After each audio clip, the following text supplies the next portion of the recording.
বাংলাদেশে জামাতে ইসলামী।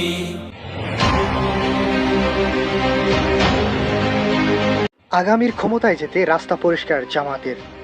ঘুরে গেলেন ডক্টর ইউনূস।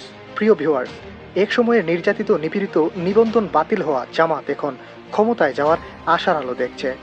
বিশ্লেষকরা মনে করছেন নির্বাচন যত দেরিতে হবে জামায়াত ততই লাভবান হবে।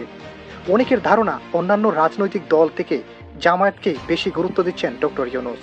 আমি জামাতেরই ভোট দিব, আমি বিএনপি কে সাপোর্ট করি, কারণ বিএনপি কে সাপোর্ট করি না। যেটার প্রমাণও মিলেছে জামায়াতে আমিরের সাথে ডক্টর ইউনূসের ঘন ঘন বৈঠকের মাধ্যমে।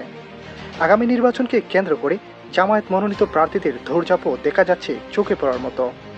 তাই তো অনেক রাজনৈতিক দলের রাতের ঘুম হারাম হয়ে যাচ্ছে জামায়াতের কারণে।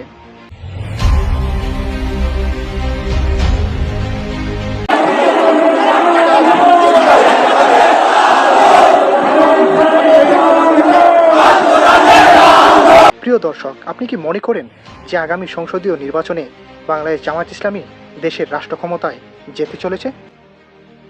বাংলাদেশে জামাতে ইসলামী।